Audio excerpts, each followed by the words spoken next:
Okay all right मेरो स्क्रिनमा मैले तिमीहरूलाई स्वागत गरेँ। हामीलाई हुन त अब यसलाई अब तिमी थप्दै जाऊ, अरू धेरै काम गर्दै जाऊ। म चाहिँ एकदमै लो लेभलमा बसेर हुन त डिफ्रेन्ट तरिकाबाट इमेजलाई ह्यान्डल गरिन्छ जावामा। डिफ्रेन्ट तरिकाहरू छन्। म चाहिँ एकदमै सिम्पल, एकदमै मलाई लागेको सबभन्दा सजिलो र सबभन्दा छोटो मेथड तिमीलाई सिकाउन खोजिरहेको छु। हामीसँग बफर्ड इमेज भन्ने क्लास छ। बफर्ड इमेज यो सुनेको त छैन होला। बफर्ड रिडर भन्ने कुरा हामीले प्रयोग गरेको थियौँ रिड गर्नलाई, बफरिङ गर्नलाई। हामीसँग बफर्ड इमेज भन्ने एउटा क्लास छ। म यो क्लासको सहयोगमा म इमेजलाई रिड गर्नेवाला छु, मेरो फाइल, अनि त्यसपछि त्यो फाइललाई ड्र इमेज भन्ने मेथड युज गरेर डिस्प्ले गर्नेवाला छु। त्यो क्यानभासको एउटा मेथड हो। बफर्ड इमेजले के गर्छ भन्ने कुरा पहिले सुनिहाल। हामीलाई कुनै पनि इमेज जस्तो कि जेपीजी, पिएनजी, जिआइएफ, जुनसुकै इमेज होस्, त्यो जुन एक्सटर्नल फर्मेट भन्छौँ त्यसलाई जावाको इन्टरनल फर्मेटमा हामी पहिले कन्भर्ट गर्नु पर्यो, त्यसलाई स्टोर गर्नु पर्यो। त्यसको लागि चाहिँ बफर्ड इमेजले हामीलाई सघाउँछ। बफर्ड इमेजले इन्टरनल फर्मेट भनेको हाम्रो इन्टरनल फर्मेटको रूपमा डेटा स्टोर गर्छ। जस्तो कि जुनसुकै फर्मेटको इमेज आओस्, त्यो पिएनजी आओस्, जेपीजी आओस्, जिआइएफ आओस्, होइन, बफर्ड इमेजले सपोर्ट गर्छ। त्यसैले बफर्ड इमेजमा हामी त्यो इमेजलाई पहिले के गर्छौँ, स्टोर गर्छौँ। ठिक छ। त्यसको लागि चाहिँ हामीलाई आवश्यक पर्ने प्याकेजेसहरू सबभन्दा सुरुमा इम्पोर्ट गरौँ। म एउटा फ्रेममै एउटा इमेज डिस्प्ले गर्ने भएको कारणले गर्दा हामीले जुन काम गरिरहेछौँ हिजो अस्तिदेखि त्यही काम हामी सुरुमा गरिहालौँ, होइन। त्यो इम्पोर्ट गरौँ र त्यही फ्रेममा हामी एउटा इमेज डिस्प्ले गर्ने कोसिस गरौँ, है त। त्यसको लागि मैले यहाँनिर image reading and displaying image भनेर भन्न रुचाएँ ल मैले। यसको टेक्स्ट के भनौँ, इम्पोर्ट।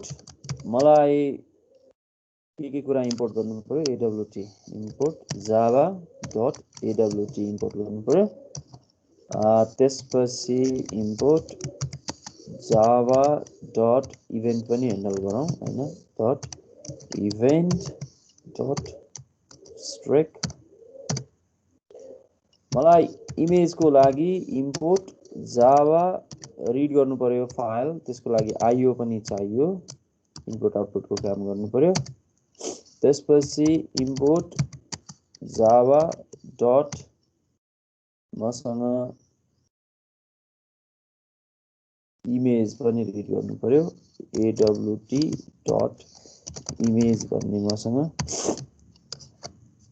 क्लास छ, प्याकेज छ, जसमा इमेजमा बफर्ड इमेजको लागि मलाई त्यो आवश्यक पर्यो।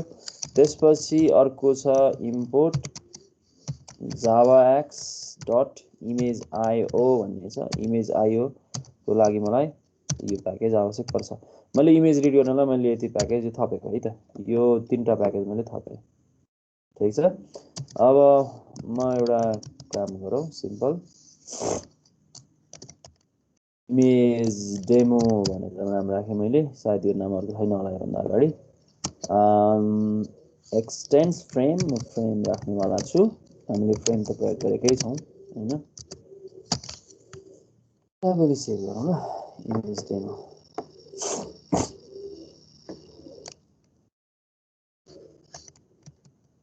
Image demo dot Java.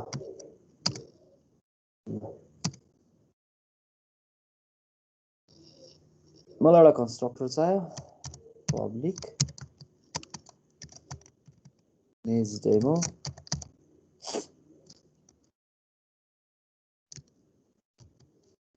म यसमा ह्यान्डल गर्नेवाला छु window event add window listener. छौ नि मलाई न्यू सुनिरहेको छ होइन, न्यू विन्डो लिसनर कि विन्डो एडाप्टर।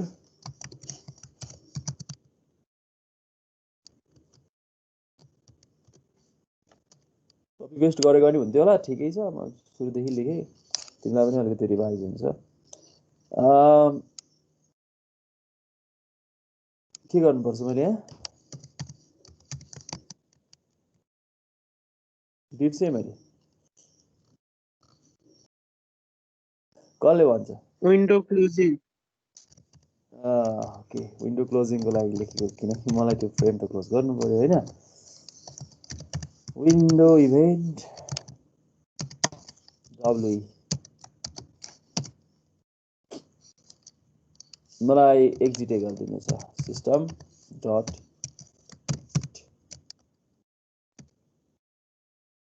ओके अब मलाई यहाँभित्र अरू कुनै मेथड ह्यान्डल गर्नु छैन ओके मलाई ओके फ्रेम पनि म यिनीहरू साइट भिजिबिलिटीहरू सबै यहीँ सेट गरिदिन्छु ल हुन्छ हुन्छ सर ओके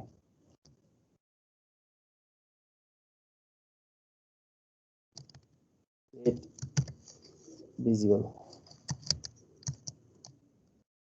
to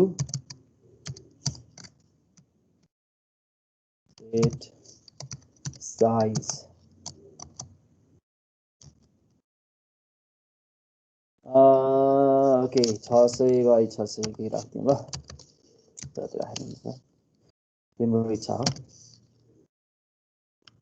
अनि अर्को एउटा काम पनि गरौँ सेट टाइटल पनि राखौँ सरी यस क्यापिटल भएको रहेछ यहाँनिर अहिले भरे फेरि मैले हिँडेर भेट्दिनँ त्यो set title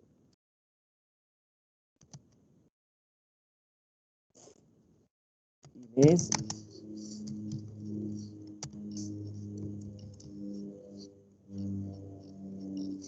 image in the window okay अब मलाई मेन कुरा भनेको इमेजको लागि मलाई इमेज ड्र गर्नको लागि मलाई ग्राफिक कन्टेक्स्ट चाहिन्छ भनेको ड्र इमेज भन्ने जुन मेथड छ त्यो मेथडको लागि मलाई ग्राफिक्स कन्टेक्स्ट चाहिन्छ मैले आफैले गेट ग्राफिक्स भनेर म ग्राफिक्स कन्टेक्स्ट रिट्राइभ गर्न पनि सक्छु तर म त्यस्तो दुःख गर्दैन यहाँ म चाहिँ हामीसँग जुन पेन्ट मेथड छ नि हैन म त्यो पेन्ट मेथड युज गर्छु के पब्लिक void पेन्ट भन्ने जुन हाम्रो मेथड छ म त्यही पेन्ट मेथड युज गर्छु किनकि यसमा हामीसँग ग्राफिक्स कन्टेक्स्ट कहिले नै अभाइलेबल हुन्छ हैन हामीलाई सजिलो हुन्छ मैले त सजिलो खोजेको मात्रै हो है त अब मलाई यहाँनिर इमेजको लागि चाहिँ इमेज रिड गर्नु पर्यो इमेज मैले कहाँबाट रिड गर्ने भन्दाखेरि अब अर्को डिरेक्टरीबाट रिड गर्ने मलाई कम्प्लिट पाथ दिनुपर्छ फाइल रिड गर्ने कुरा सबैलाई थाहा छँदैछ मैले के गर्नु पर्यो भन्दाखेरि एउटा इमेज अब्जेक्टको लागि बफर इमेजको अब्जेक्ट बनाउँछु बफर इमेज एउटा नाम दिएँ मैले ल इमेजको लागि आइएमजी नै लेख्दिएँ इनिसियली नल राखेँ इनिसियलाइज गरेन भने इनिसियलाइज भएन भनेर भन्छ अहिले फेरि यसले त्यही भएर मैले यसलाई इनिसियली नल राख्दिएँ इमेज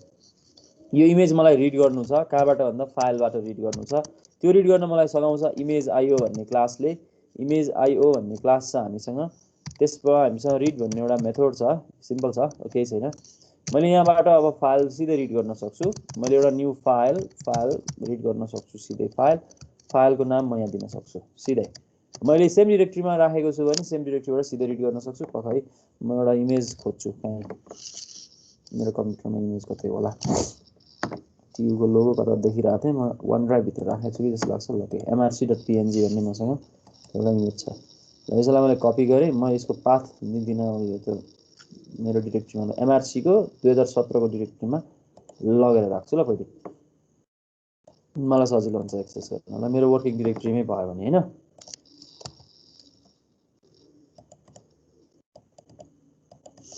मैले यहाँ ल्याएर राखौँ न mrc.png भन्ने मसँग एउटा इमेज आएको छ है यहाँ यो इमेजलाई म यहाँ रिड गर्न खोज्दैछु mrc.png भन्ने जुन मेरो फाइल छ यो फाइललाई मैले रिड गरेँ सिम्पल के पनि छैन यो फाइल मैले न्यू फाइलमा सिधै लेखेकै कम्प्याक्ट गरेको छु तिम्रो फाइल बनाएर राख्नु फाइल अब्जेक्ट बनाएर लेख्न सक्छौ तिम्रो इच्छा हो सिधै फाइलमा म कन्स्ट्रक्टरमा मैले सिधै फाइलको नाम पठाइदिएँ यसले फाइल रिड गर्यो यो इमेज यहाँ चेक गर्यो तिमीले अब यो इमेजै आयो कि आएन भनेर चेक गर्न सक्छौ इफ इमेज इज अ नल भनेर चेक गर्न सक्छौ तर यसमा त्यस्तो केही गर्नै परेन एक्सेप्सन ह्यान्डलिङ गर्नै पर्छ हैन अब रिड गर्दाखेरि ट्राई एक्सेप्सन ह्यान्डलिङ गरेन भने तिमीलाई एरर देखाइ नै हाल्छ यहाँनिर हैन फाइल ह्यान्डलिङ मैले त्यही गर्नै पर्छ ट्राई क्याच मैले कुन एक्सेप्सन क्याच गर्नुपर्छ यहाँ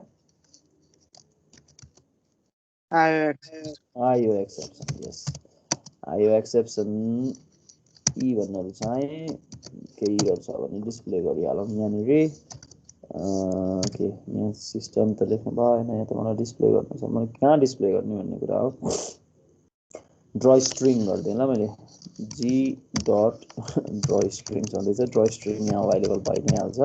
मैले यसैमा राख्थेँ ल इररलाई, इरर कुन पोजिसनमा डिस्प्ले गर्ने भन्दा 200,200 ल हैन। इमेज डिस्प्ले भएन भने यो ठाउँमा, इमेज रिड भएन भने यसले मलाई एक्सेप्सन थ्रो गर्छ।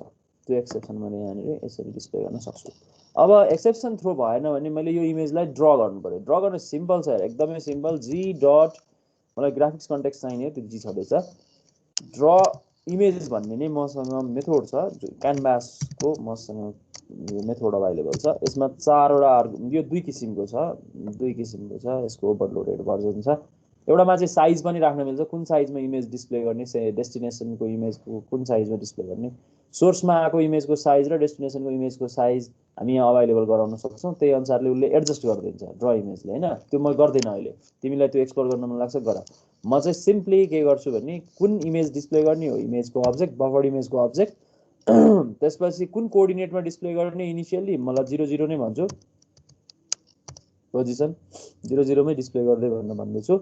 यो तिम्रो इच्छा हो हैन, तिमीले गेट साइज गरेर क्यानभासको साइज लिएर, त्यो फ्रेमको साइज लिएर त्यसलाई सेन्टर गरेर सेन्टरमा डिस्प्ले गर्छु भन्छौ भने नि पाइन्छ, त्यो तिम्रो इच्छा हो। त्यो तिमी डिफ्रेन्ट डाइमेन्सन अब्जेक्ट युज गरेर गेट साइज रिट्राइभ गर्न सक्छौ हैन, फ्रेमको साइज, अनि त्यसमा क्याल्कुलेसन गरेर आधा सेन्टर पोइन्टमा डिस्प्ले गर्छु भन्न मिल्यो। मैले चाहिँ त्यो केही दुःख गरिनँ, मैले सिधै लेख्दै। र चौथो आर्गुमेन्ट भनेको चाहिँ इमेज अब्जर्भरको अब्जेक्ट हो। इमेज अब्जर्भर भनेको चाहिँ के को लागि युज हुन्छ भने असिन्क्रोनसली कुनै पनि इमेज लोड गर्नको लागि इमेज अब्जर्भर युज हुन्छ। भनेको इमेज लोड नहुन्जेलसम्म चाहिँ हामीले इमेज डिस्प्ले नगर्ने भन्ने कन्सेप्ट हो क्या खासमा। तर त्यो यहाँ आवश्यक पर्दैन क्यानभासमा। यो बफर्ड इमेजले त सिधै अफलाइनमै भन्न खोजेको चाहिँ इमेज अघि नै लोड गरिसकेको हुन्छ, इन्टरनल फर्मेटमा अघि अभाइलेबल भइसकेको हुन्छ। त्यसैले त्यो इमेज अब फाइलबाट रिड गर्ने भन्ने कुरा समय लाग्दैन, लोड हुन समय लाग्दैन। त्यसैले हामीले यहाँ सामान्यतया जहिले पनि बफर्ड इमेज युज गर्दा नल नै युज गर्छौँ। यो चौथो आर्गुमेन्टमा बफर्ड इमेज युज गर्दैनौँ, इमेज मात्र युज गरिरहेको हुन्छ भने चाहिँ त्यो बेलामा इमेज अब्जर्भर अब्जेक्ट युज गर्नु राम्रो मानिन्छ है। त्यो चाहिँ फ्लिकरिङ भएको नदेखियोस् भन्नलाई, अथवा भनौँ लोड भएको नदेखियोस् भन्नलाई। सिन्क्रोनसली लोड हुन्छ कि अब्जर्भर युज गरेन भने चाहिँ। अब यति भएपछि हाम्रो इमेज डिस्प्ले हुन्छ, सिम्पल यति नै हो। अब मलाई यो प्रोग्रामलाई एक्जिक्युट गर्नु छ, त्यसको लागि मलाई मेन मेथड चाहियो। मेन मेथड मैले कन्स्ट्रक्टर मैले यहाँ क्लोज गरेँ, मेरो पेन्ट मेथड यहाँ क्लोज भयो। अब मलाई चाहियो main method public static void main string args। ठीक छ, यहाँ मैले सिम्पली यो प्रोग्राम एक्जिक्युट मात्रै गर्ने, अरू केही पनि गर्नेवाला छैन अहिलेमा। इमेज डेमोको एउटा म अब्जेक्ट इन्स्टान्सिएट गर्नेवाला छु है। मैले अहिले यति मात्रै गरेँ, अरू सबै काम मैले यहीँभित्र गरिसकेको छु। साइज सेट गरेकै छु फ्रेमको, भइहाल्छ। ओके, हामी यसलाई एक्जिक्युट गर्ने कोसिस गरौँ। केही समस्या छैन भने हामी इमेज देखि नै हाल्छौँ, समस्या छ भने हेरौँला है त, म्यानेज गरौँला, त्यही अनुसारले इरर अनुसारले हेरौँला। D MRC CD MRC Java CD 2017 Java C image demo थियो होला मेरो नाम फाइलको। ओके, कम्पाइल गरौँ। के समस्या आइलाग्यो? ग्राफिक्स ड्र स्ट्रिङ, त्यो ड्र स्ट्रिङ मानेन अहिले। त्यसो भए म त्यसमा अहिले एक्सेप्सन केही पनि थ्रो गर्दिनँ ल, यो छोडिदिएँ मैले।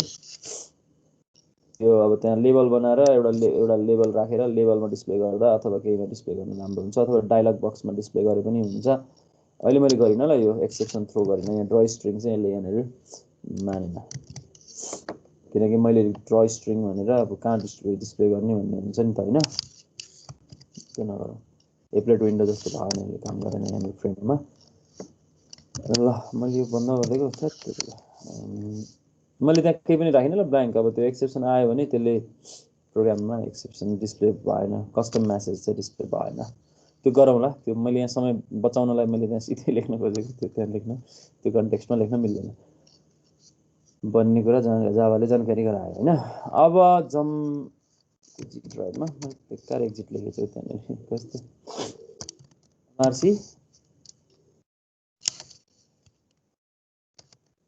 CD MRC Java CD 2017 Java C image demo. Okay ठिकै छ, अरू कुरामा समस्या केही भेटिएन। हेरौँ हाम्रो इमेज लोड हुन्छ कि हुँदैन। मैले एउटा ट्युबको लोगो त्यहाँ राखेको छु, एमआरसीको लोगो मैले लेखेको छु। मेरो एउटा विन्डो आउनु पऱ्यो, त्यो विन्डोमा एमआरसीको लोगो देखिनु पऱ्यो।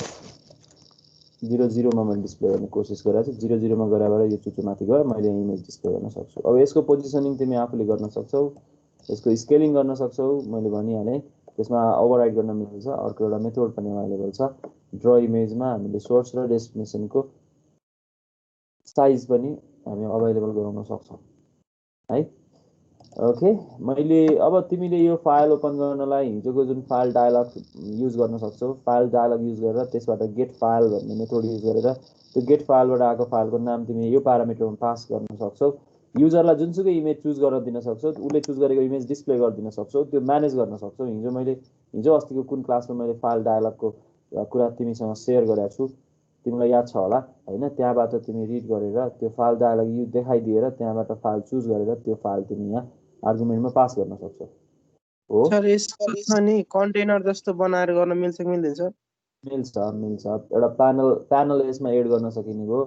प्यानलमा डिस्प्ले गर्छु भन्न पाइन्छ, किन नपाउनु, पाइन्छ। तिमीले जहाँ पनि पाऊ, मैले भने नि त्यो पुरै तिम्रो मेन प्यारेन्ट फ्रेममै डिस्प्ले नगरेर म चाइल्ड फ्रेममा डिस्प्ले गर्छु, अथवा त्यहाँभित्र के अरे नेस्टिङ गरेको अथवा भनौँ अर्को त्यहाँभित्र एड गरेको कुनै अर्को प्यानलमा डिस्प्ले गर्छु भन्न पाइन्छ। त्यसलाई तिमीले कसरी प्रयोग गर्छौ भन्ने हो। मैले चाहिँ एकदमै सिम्पल, एकदमै सजिलो र सम्झिन पनि र देख्दा ओहो कति सजिलो इमेज राख्न सकिने रहेछ। मान्छेले इमेज राख्नु पर्यो भनेर कति के तिमीलाई आइडिया दिएको हुन्छ, किताबमै पनि 10 थरी कुरा लेखाएको छ। अनि मैले त्यो सबै कुरालाई हेरेर फिल्टर आउट गर्दाखेरि कुन चाहिँ अलिकति पढ्नको लागि चाहिँ एकाडेमिक रूपमा सजिलो हुन्छ, किनकि हामी त एकाडेमिक लाइफमा छौँ। एकाडेमिक लाइफमा हामीले कहिलेकाहीँ एक्जाममा पनि कति कुरा लेख्नुपर्ने हुन्छ, त्यसको लागि जति सर्ट भयो त्यति सजिलो हुन्छ। अब प्रोफेसनल लाइफमा त हामीले कोडहरू सम्झिरहनु पर्दैन, त्यो त आवश्यकता अनुसार हामी बुझ्दै पढ्दै लाइब्रेरी एक्सेस गर्दै त्यसलाई प्रयोग गर्न सक्छौँ होइन र? हजुर। त्यसैले त्यो फरक हुन्छ क्या, मान्छेहरूले त्यही कुरा बुझ्नु जरुरी हुन्छ जस्तो लाग्छ मलाई प्रोफेसनल लाइफ र एकाडेमिक लाइफमा। मैले त्यही भएर एकाडेमिक लाइफमा सजिलो होस् भनेर मैले तिमीहरूको लागि यो कन्टेन्ट मैले फिल्टर आउट गरेर हो, मैले एग्रिगेट गरेर मैले धेरै ठाउँमा पढेर धेरै ठाउँबाट खोजेर मैले बफर इमेज युज त गरेको थिएँ, तर यति सजिलै चाहिँ युज गरेको थिइनँ क्या योभन्दा अगाडि। मलाई यो इमेज आयो भन्ने क्लास साह्रै मन पर्यो, यसले सिधै रिड गरिदिँदो रहेछ, कस्तो रमाइलो लाग्यो मलाई। अब यहीँ हेऱ्यो भने कस्तो रमाइलो छ। यो आइएमजी भन्नेको लागि तिमीलाई कुन प्याकेज चाहिन्छ भन्दाखेरि बफर इमेजको लागि तिमीलाई चाहिने प्याकेज भनेको यो प्याकेज है, इमेज प्याकेज। तिमीलाई यो इमेज आयो .read जुन छ त्यसको लागि तिमीलाई चाहिन्छ यो प्याकेज होइन। यो जावाको नयाँ भर्जनमा आएको हो, जावा एक्स भनेर बुझिहाल्छ। त्यसपछि यो जुन फाइल भन्ने देखिरहेको छ यसको लागि तिमीलाई चाहिने प्याकेज भनेको यो हो। एउटै लाइनमा तिमीले 3टा प्याकेज युज गरिरहेको छौ, कस्तो इन्टिग्रेसन छ हेर न, कस्तो रमाइलो छ।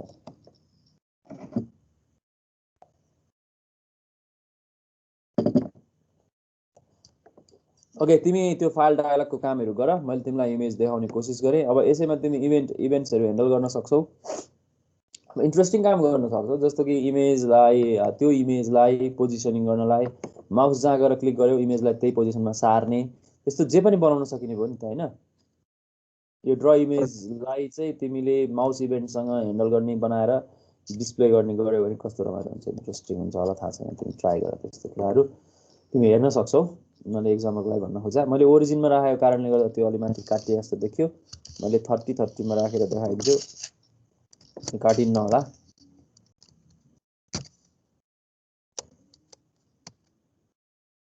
होइन हामी यसरी इमेजलाई डिस्प्ले गर्न सक्छौँ है। एउटा इमेजको कन्सेप्ट हामी यहाँबाट गर्न सक्दैन।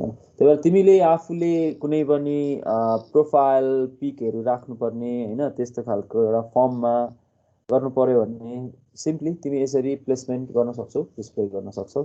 तिमीले कुनै इन्डिभिजुअल प्यानलमा राख्नु पर्यो भने चाहिँ ग्राफिक्स कन्टेक्स्ट यसरी पेन्ट भन्ने मेथड युज नगरेर ग्राफिक्स कन्टेक्स्ट रिट्राइभ गरेर गेट ग्राफिक्स भन्नेबाट हामी रिट्राइभ गर्न सक्छौँ होइन। त्यसरी रिट्राइभ गर्न सर सकिन्छ। एउटा एक्जाम्पल भन एकछिन पखाला यसरी लेख्न सक्छौ img डट गेट ग्राफिक्स भनेर तिमी यसरी ग्राफिक्स कन्टेक्स्ट रिट्राइभ गर्न सक्छौ क्या। अनि त्यसमा तिमीले एउटा ग्राफिक्सको अब्जेक्ट तिमी यहाँ रिट्राइभ गर्न सक्छौ है। खासमा चाहिँ त्यो कन्सेप्ट त्यस्तो हो। ग्राफिक्स कन्टेक्स्ट यसरी रिट्राइभ गर्न सकिन्छ। तिमीले अरू कुनै मेथडमा ग्राफिक्स कन्टेक्स्ट दिन आवश्यक पर्यो भने होइन, पेन्ट मेथड युज गर्दैनौ भने है यसरी काम गर्न सक्छौ है त। तिम्रो आइडिया दिएको। भन बाबु के भन्दै थियौ? सर त्यो हामीले कुनै पनि त्यो फर्महरू सबमिट गर्दा सेभ भन्ने हुन्छ नि सर, त्यो सेभ गरेको कुरा चाहिँ तिनीहरूले डेटा होल्ड गरेर राख्ने हो कि डेटाबेसमै लगेर राख्छ सर त्यो कुरा? डेटाबेसमा लगेर राख्ने हो। अनि पछि फेरि त्यो भेरिफाई भइसकेपछि फेरि अर्को डेटाबेस पठाउँछ कि त्यसमै गर्ने हो सर उनीहरूले? भेरिफाई भएपछि भन्न खोजेको जस्तो कि हामीलाई सुरुमा सेभ गरेर राख्ने हो कि सबमिट गर्ने हो कि हुन्छ नि सर? जस्तो भ्यालिडेसनको कुरा गरेको, भ्यालिडेसन गरेपछि भनेको यस्तो हुन्छ, तिमीले डेटा इन्ट्री गरेपछि चाहिँ तिमीले जुन डेटा इन्ट्री गर्छौ त्यो सबमिट भन्ने बटन थिच्छौ। त्यो थिचेपछि त्यो डेटा उसले भ्यालिडेट त गर्छ, त्यति बेलै तत्काल भ्यालिडेट गर्छ। भ्यालिडेसन गर्दा केही समस्या भेट्यो भने तिमीलाई त्यही रेस्पोन्स ब्याक गर्छ। र समस्या केही पनि भेटेन भने त्यो सबै डेटा लगेर डेटाबेसमा राख्छ।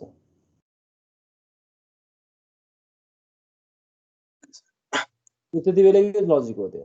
त्यसमा टेम्पोररी स्टोरेज त अब त्यति बेला त प्रोग्राममा स्टोर भएको डेटा सबमिट बटन थिच्दैमा थिचिहाल्दैमा एकै सेकेन्डमा डेटाबेसमा त गएर बसिसकेको हुँदैन। त्यहाँ त प्रोग्रामले तिम्रो भ्यालिडेसन गराएको हुन्छ, भ्यालिडेसन गर्छ। भ्यालिडेसन गरिसकेपछि जस्तो कि अब कुनै केसमा यस्तो पनि हुन्छ नि सर, त्यो सेभ गर्ने हुन्छ अनि जस्तो कि अब मेरो कुनै अब एउटा केही चिज थाहा भएन भने अब त्यसलाई अब अहिले थाहा छैन भनेदेखि अब त्यसलाई सेभ गरेर अब फेरि सबमिट नगरिकन फेरि भोलि फेरि हामी त्यहीँ गएर चाहिँ त्यो सेभ भएको डकुमेन्ट हेरेर होइन सर फेरि त्यसलाई सबमिट गर्नु पर्यो भने सबै डेटाबेसै हो कहाँ, आजको कुरा भोलिसम्म त रहँदैन टेम्पोररीमा। उनीहरूले त्यो डेटाबेसमै लगेर राख्ने हो होइन। अनि सुन न, अनि तिमीलाई फेरि केही कुरा थप्न दिने, केही कुरा छुटेको थप्न दिने त्यो अपडेट हो क्या टेबलमा, क्वेरी अपडेट क्वेरी हो त्यो। त्यो सुविधा सबैले दिँदैनन्, त्यो सुविधा दिनु राम्रो हो होइन। अपडेट क्वेरी हो त्यो, अपडेट गर्न दिएको हो। तिमीलाई आफ्नो रेकर्ड भोलि आएर तिमीले आफ्नो जुन एउटा आइडी अथवा रजिस्ट्रेसन नम्बर अथवा केही दिएको हुन्छ तिमीलाई त्यस सिस्टमले, त्यो हाल्छौ। त्यो हालेपछि त्यो देखिन्छ भनेको उसले त्यसैबाट रिट्राइभ गरायो हो होइन। हजुर। अनि त्यसपछि त्यहाँ अपडेट गर्न दिन्छ। जस्तो एउटा स्याम्पल एक्जाम्पल म देखाउँछु ल। जस्तो मैले अस्ति तिमीलाई सेयर गरेको जुन वेब पेज थियो, तिमीले भन्न खोजेको कुरा लगभग मलाई यहाँनिर देखेँ, म यहीँनिर भने ल। जस्तो मानौँ यहाँनिर रिक्वेस्ट पासवर्ड रिसेट भने होइन। अब यो यसमा मैले चाहिँ सपोज कुनै एउटा विद्यार्थीको रोल नम्बर हालेँ 6, यो मान्छेको प्रमिला राई भन्ने नाम मैले कहाँबाट थाहा पाएँ त? मैले त अहिलेसम्म रिक्वेस्ट पठाइसकेको छैन नि होइन। हजुर सर। तर यहाँ मैले रोल नम्बर हाल्ने बित्तिकै प्रमिला राई भनेर आयो। मैले यहाँ के भनेको छु, click the reset request button available below भन्ने if the display name is correct भनेको छु। त्यो मान्छेले आफ्नो रोल नम्बर हाल्दाखेरि उसको मान्छेको नाम मिल्छ कि मिल्दैन हेर भन्ने हो क्या मैले। अब यो 3rd इयरको स्टुडेन्ट हो भने रोल नम्बर 6 हुँदाखेरि यसको के नाम आउँछ हेर, सङ्गीता श्रेष्ठ। कहिलेकाहीँ यो मिस्टेक गरे हुनसक्छ नि, मान्छेले याद नगरिकन रोल नम्बर मात्रै हेरेर रोल नम्बर मात्रै हालेर भनेर रिक्वेस्ट गरिदियो भने त। अब यहाँ मैले इमेल हाल भनेको छु, त्यो इमेल नहालिकन उसले यहाँनिर रिसेट रिक्वेस्ट जाँदैन होइन। किनकि त्यो मलाई कसले पठायो भने त थाहा त पाउनु पऱ्यो, पछि कसलाई रिप्लाई गर्नु मैले रिसेट गरेको पासवर्ड होइन। हजुर सर।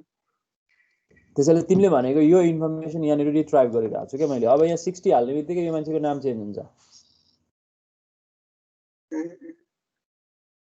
यो भनेको चाहिँ डेटाबेसमा छ, यो रोल नम्बरको मान्छे को हो भन्ने डेटाबेसमा छ मसँग पहिलेदेखि। मैले उसले रिसेट रिक्वेस्ट थिच्दा पनि मैले उसँग के गर्छु, नाम त्यहाँबाट रिट्राइभ गर्छु, डेटाबेसबाट यो रिट्राइभ गरे हो मैले। यहाँनिर थिच्ने बित्तिकै डेटाबेसबाट रिट्राइभ हुन्छ यो होइन। रोल नम्बर 1 हालेँ, यहाँबाट सेन्चुरी आयो। रोल नम्बर 11 हालेँ, अर्कै नाम आउँछ।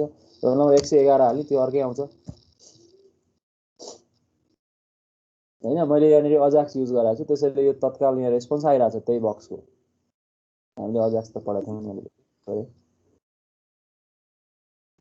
त्यसैले यसरी रेस्पोन्स अब तिमीले पनि आइडी अब यहाँ मैले जे पनि रिट्राइभ गर्न सक्थेँ मैले यहाँ नामै मात्रै रिट्राइभ गराएको छु मैले यहाँ उसको डिटेल पुरै कम्प्लिट डिटेल रिट्राइभ गर्न पनि सक्थेँ होइन डेटाबेसबाट रिट्राइभ गरे हो क्या त्यो धेरैवटा डेटा रिट्राइभ गर्दा समय अनावश्यक खर्च हुन्छ नेटवर्कको ब्यान्डविथ युज हुन्छ किन गर्ने त्यो अनावश्यक जे चाहिने हो मिनिमम कुरा रिट्राइभ गर्ने हो नि त सर्भरबाट डेटा रिट्राइभ गर्दाखेरि मिनिमम कुरा रिट्राइभ गर्दा हुन्छ भने बढी मिनिमम गर्ने हो त्यस्तो कन्सेप्ट हो क्या खासमा ओके त्यसैले तिमीले भनेको कुरा चाहिँ सेभ गरेर त्यो डेटाबेसमै राखेको हुन्छ होइन डेटाबेसभन्दा बाहिर त्यो कल्पनै नगर तर त्यो जुन हामी तत्काल अहिले काम गर्दै हुन्छौँ नि होइन त्यो बेलामा चाहिँ टेम्पोररी रिजल्ट्सहरू हुनसक्छ किनकि डेटाबेसमा राखि नसकेको हुनसक्छ कमिट नगरिसकेको हुनसक्छ होइन डेटाबेसमा हजुर सर अनि उसले जब फाइनली कहिलेकाहीँ कति सिस्टमहरूमा तिम्रो नेक्स्ट गर्दै तिम्रो 3-4वटा फर्मको पेजेसहरू देखाएर त्यसमा इन्ट्री गर्न लाएर अनि अन्तिममा मात्रै फेरि एकैचोटि सबै डेटा देखाएर